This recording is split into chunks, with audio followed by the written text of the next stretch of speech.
जय श्रीराम। आम्ही अयोध्येमधील नंदीग्राम या स्थानी आहोत। या स्थानावरती भरत महाराजांनी जे आहे 14 वर्ष भगवान श्रीरामांच्या पादुकांची सेवा केली होती। तर या नंदीग्राम स्थानी आलेलो आहोत। शास्त्रामध्ये असं वर्णन आहे की या नंदीग्राममध्ये फार काळाआधी नंदीने देखील इथे तपस्या केली होती, म्हणून याला नंदीग्राम म्हटलं जातं।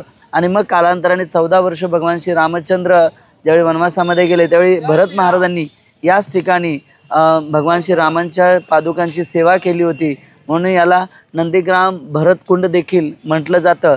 हे ते समोर कुंड आहे, ज्या कुंडामध्ये रोज सकाळी 2 वाजता उठून भरत महाराज जे आहेत ते स्नान करण्यासाठी येत असत। त्यांची भावना ही होती की माझ्यामुळे भगवान श्रीराम जे आहेत त्यांना वनवासाला जावं लागलं, त्यामुळे माझा हा चेहरा पाहून अयोध्यावासींचा दिवस खराब जाईल, आणि म्हणून ते सकाळी 2 वाजता थंडीमध्ये येऊन या ठिकाणी स्नान करायचे।